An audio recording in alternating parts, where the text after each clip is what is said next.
লুৰিণজ্যোতি গগৈ জীৱনত এটাই তেওঁ সবকে কয় মোক এবাৰ এমএলএ হ'ব আৰু লুৰিণজ্যোতি গগৈ এটা তেওঁৰ বহুত কিবা কিবি আছে তেওঁৰ মানসিকভাৱে তেওঁ বহুত আবৃতো নহয় তেওঁ মাত্ৰ এটাই বিচাৰে যে যেনে তেনে এবাৰ মই এমএলএ হ'ব লাগে সেই কাৰণে তেওঁ কংগ্ৰেছৰ ওচৰত আত্মসমৰ্পণ কৰি থৈছে মুখ্যমন্ত্ৰীৰ কথাত গুৰুত্ব দিব নালাগে মুখ্যমন্ত্ৰীয়ে কি কথা কয় নিজেই নাজানে তেওঁ এতিয়া মুখ্যমন্ত্ৰীত্ব হেৰুৱাব বুলি বিজেপিৰ পৰাজয় আৱশ্যভাম্বী বুলি ভাবি হিতাহিত জ্ঞান হেৰুৱাই ইমবেলেন্স হৈ যিটি কথা কৈ আছে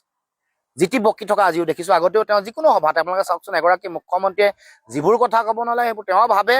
যে ক্ষমতাই তেওঁৰ সৰ্বোচ্চ সেইকাৰণে আদৰ্শ নাই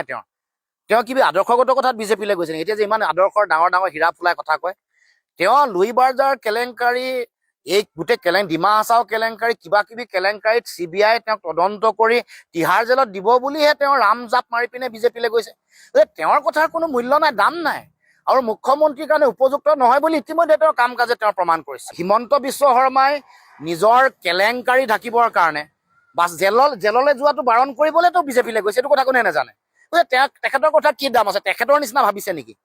তেখেতে কোনো নীতি আদৰ্শ নাই আছু কৰাৰ পিছত কংগ্ৰেছৰ লগত হলিগলি কৰিব কংগ্ৰেছ কৰি থাকোঁতে বিজেপিৰ লগত হলিগলি কৰিব আলফা কৰি থাকোঁতে চালফাগিৰি কৰিব আদৰ্শহীন মানুহ এজনৰ কথাত গুৰুত্ব দিয়া কি কথা আছে তেওঁক চকচোন এটা আদৰ্শ জীৱনত স্থিৰ কৰি ৰাখক আদৰ্শ জীয়াই ৰাখি ৰাজনীতি কৰি দেখুৱাকচোন হিমন্ত বিশ্ব শৰ্মাৰ দম আছে যদি কাইলৈ AIDFত যদি শক্তিশালী হয় AIDF জইন কৰিব কাইলৈ ৰাইজৰ দল শক্তিশালী ক'লে ৰাইজৰ দল জইন কৰিব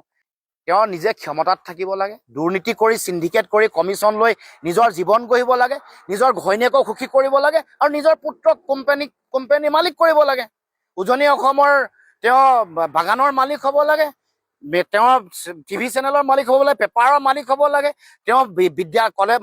স্কুলৰ মালিক হ'ব লাগে ৰিজৰ্টৰ মালিক হ'ব লাগে তাত বাদ দি অসমৰ সমস্যা জাতীয় বিষয়ক লৈ হিমন্ত বিশ্ব শৰ্মাৰ কি কাম কৰিছে কওকচোন গতিকে এইবোৰ কথা মুখ্যমন্ত্ৰীয়ে মই চেলেঞ্জ কৰিছো আদৰ্শ এটা আছে বুলি কওকচোন তেওঁৰ জীৱনত কিবা যদি আদৰ্শ যদি আছে কেৱল মাত্ৰ দুৰ্নীতি কমিশ্যন সিন্ডিকেট কৰা আদৰ্শ তেওঁৰ আছে দম নোহোৱা কোনো ধৰণৰ দম নাই কোনো সাহস আছে নেকি হিমন্ত বিশ্ব শৰ্মাৰ একো দম নাই জেলৰ কথা ক'লে ফুৰফুৰকে গৈ পাত বেঙৰ দৰে জপিয়াই বেলেগ বেলেগ দলৰ এতিয়া চাই থাককচোন যদি কংগ্ৰেছ চৰকাৰ আহে কেনেকৈ দিল্লীত গৈ ভৰিত পৰিবগে কেনেকৈ ৰাহুল গান্ধী সোনিয়া গান্ধী প্ৰিয়ংকা গান্ধী কেনেকৈ চুচৰি গৈ ভৰিত পৰিবগে জেল যোৱাৰ যেতিয়া আটাইতকৈ ভয়াতুৰ আটাইতকৈ নিকম্মা কাম নোহোৱা দুৰ্নীতিগ্ৰস্ত কোনো ধৰণৰ আদৰ্শ নথকা মুখ্যমন্ত্ৰী হিমন্ত বিশ্ব শৰ্মা